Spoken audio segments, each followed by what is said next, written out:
here's what I'm saying is, if we say right now, I believe the Trump administration is on a roll. They're doing a lot of things that people aren't even noticing that are really well planned and thoughtful. It doesn't mean, in the case of me and Dan in particular, that we are approving of what they're trying to do. I'm neutral, Dan's a Democrat. But if they're doing well, we're going to say that. But please don't mistake that for three people endorsing Donald Trump's policies. And that's particularly germane when we come to J6, because I think what they've done politically is very clever. I find this issue divides America as much as anything I've ever covered. The people who are against it feel it's really the worst thing Donald Trump's ever done, and they feel it was disqualifying.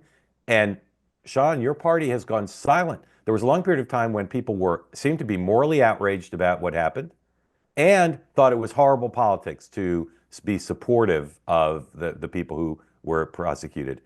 We can't find a single Republican in the last 12 hours who's spoken out against the pardons.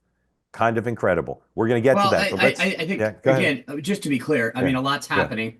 I also, I yeah, mean, there's a few things to unpack here. I also don't yeah. think that you've seen a lot of people talk about President Biden's pardons publicly. Oh, I There's don't not a know lot of about folks. that. No. You have, Dan, I I'm just, can, Sean, I can give you 1,000 tweets of Democrats putting, and I don't know if you saw my tweet of what Bill Daley told me. I did. He I said, retweeted it. so he said it was disgusting. Have you found a single Yeah, Republican who, and I could give you a yeah. thousand Republicans who a year ago would have said it was disgusting. We can't find a single Republican saying it's disgusting.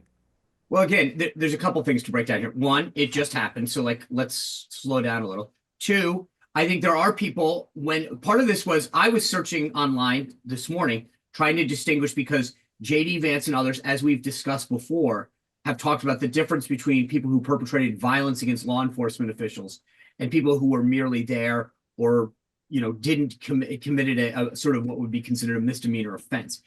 I was literally trying to read through because some of the reporting was not very thorough or explanatory when it came to what happened.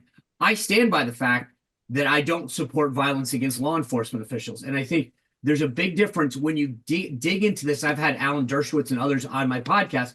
There are a lot of people that got rolled up in this that literally were in the wrong place at the wrong time. And there is a big difference between grouping everybody together and those who committed violence or acts of violence against a law enforcement official. And I think that we have to differentiate between those two groups of people. I said on my show last night, I don't know enough about the individual cases. I'm embarrassed to say. I just haven't had time. But Sean, what you just said is a little bit misleading because we know, even though you're right, the reporting bites, we do know that people got pardons who didn't necessarily commit violence against law enforcement, but they did way more than be in the wrong place at the wrong time, right? People, 1,500 people got pardoned. I guarantee you, apologies again, I don't know about the individual cases as I should. People were pardoned who did more than just, hey, what am I doing here? But you're saying So, I was misleading. I was not, no, Mark. I I didn't. literally No. distinguished between the different groups of people that are there, and there's a No, difference. you posited that if we take literally what you just said, and I don't want to fight you about it because my main message on this is I want this platform to try to bring the country together around this issue. But I'm just saying what you did is going to inflame people on the left. I believe, I say respectfully, you posited, if I take literally what you said, you seem to be positing two groups, people who committed violence against law enforcement and people who were in the wrong place at the wrong time. I did. I stand by that. There are obviously people, I know of cases, there are people who are not in that category. There are people who plotted to invade the Capitol, who Well, didn't I mean, commit look, violence against law I think enforcement. that That's a I think third that category. And those people got pardons. I mean, look, whether or not there are those who harmed police officers and harmed property. Like, it's not just any old place. It's the United States Capitol on the day they were certifying the election. The intent was to stop the certification of the election. Like, full stop there. So to me, it's outrageous. And like, I understand that some people feel like there should be a differentiation and that the folks should be split in two different camps. On the other hand, what is so normal about this is Trump telegraphed this.